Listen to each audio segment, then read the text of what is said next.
So a couple of weeks ago, I put up a video explaining just how easy it is to become a volunteer for your local member.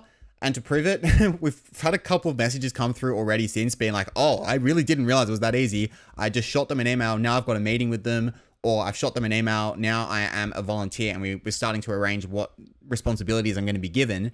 And it really was that easy. And so there's far more than just this message that I got right here, but the messages are coming through saying, yep, it really is that easy. And extrapolating from that, in the last video, we went through a couple of different politicians and we looked at how their trajectory started at the lowest rung. It started as being a volunteer at age 16 for their local member, but actually was the entry into the party that allowed them to become, in Milton Dick's case, not only just a member of parliament, but the Speaker of the House. And so it really doesn't matter how low on the ladder you are. A foot in the door is a foot in the door, and you can rise as high as you want from that point forward. So last time we focused on how to get your foot in the door. This time we'll be expanding on some of the different responsibilities you might be given, and perhaps this might be just that second encouragement that you need to shoot off an email to your local MP. If I go back to the video that we did on just shooting an email to your local MP, this came from the Buck Holden Academy Discord. This was someone who ran in the 2025 election as a Labor candidate. It was a safe Liberal seat, so he didn't end up getting to Parliament. But he emailed a local state MP in 2022 offering himself as a volunteer. That then became a job, and then for the 2025 election, he ended up becoming an endorsed candidate for the federal election. Really is that simple, and that trajectory worked really well for him. He recommended it to people in the Buck Holden Academy. People are trying it and they're reporting back saying, oh my goodness, this is working. I finally got my foot in the door.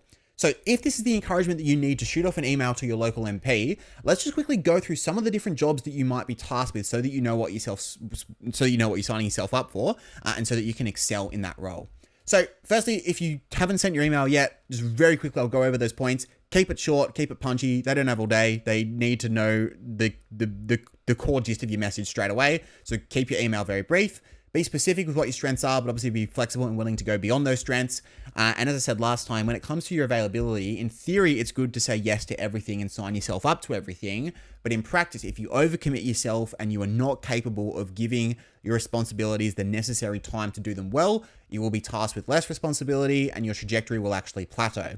And so your trajectory is far better off by tackling off bite-sized chunks that you can actually follow through on than biting off more than you can actually chew.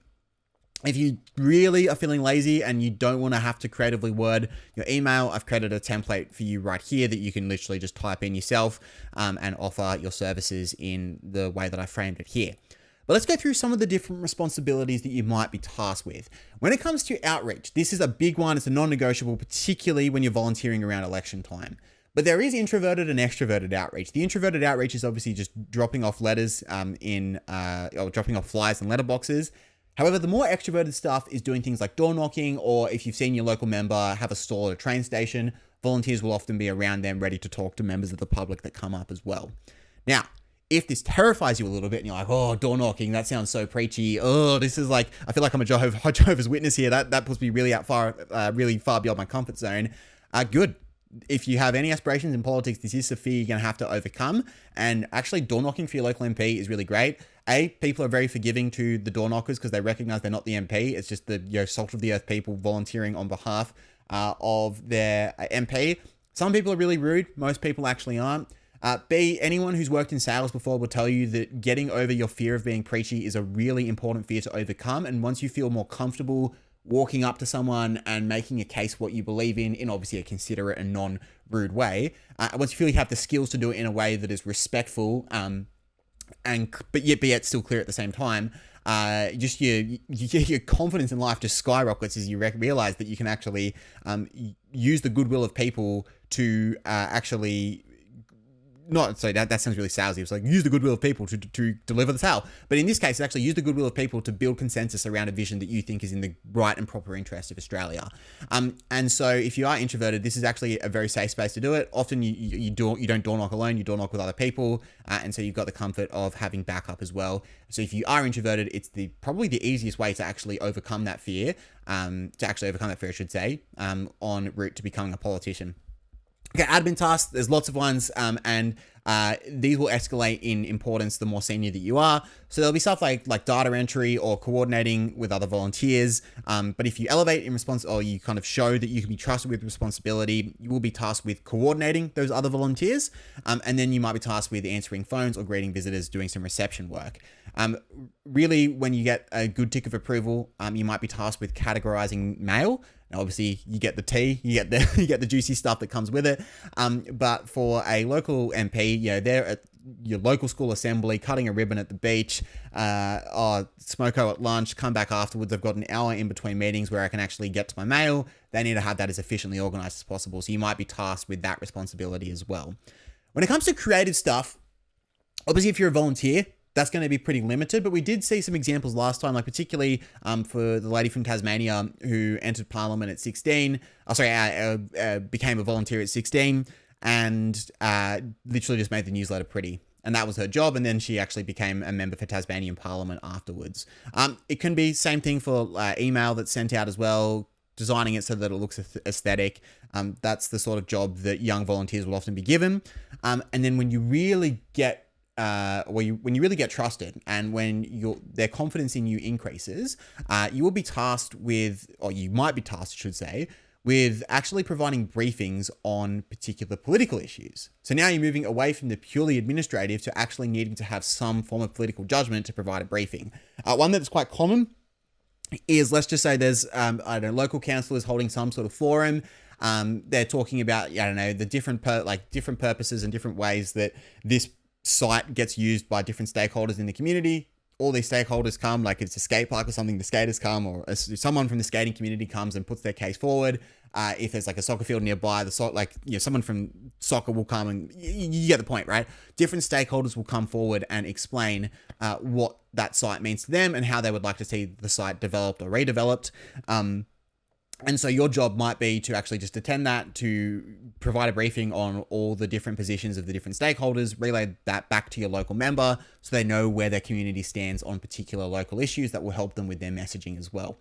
If you're really getting trusted, if they miss Parliament for whatever reason, you might even be tasked with synthesizing what happened in Parliament and breaking it down into something that can be easily digestible for them. And obviously, if you're doing that denotes a big amount of responsibility that has been tasked with you, because you are actually having to synthesize the commentary of professional politicians in Parliament. And so that once you reach that point, you've really elevated yourself to the top of the responsibility ladder. And so if I go back here, Balcodon Academy, as I said before, it is filled with people that are happy to help, that are sharing their stories, and that are providing very helpful guidance to people once they get their foot in the door, or even just more guidance as to how to best get your foot in the door as well, and where to move and what to do from there. So if you do get tasked with responsibility that you don't know how to do and you feel too embarrassed to ask for help, you can actually even go to the Balcodon Academy, and lots of people in there are very happy and very willing to help, and it's become a really strong and blooming community as well. Now, I did say this last time, the Balcodon Academy, it's sold, like the new intakes for April sold out. We have state history on Victoria, New South Wales, Queensland, and WA. We're halfway through our South Australian modules. We've actually closed new intakes in the Balcodon Academy until those South Australian modules are finished. Once they are finished, we will reopen the Academy for new intakes again. So April sold out quite quickly, and already the waitlist is growing quite quickly as to what our next intake is going to be. And so if you just click the link below and chuck an application in, you're not locking yourself into anything. There's no commitment or no need to follow through with anything. You'll just be the first people that I reach out to when new spots open up. And when new spots do open up, the waitlist is quickly outpacing the amount of spots that are going to be available. So do make sure to put yourself on that list if you do have any interest of joining the Balcodon Academy.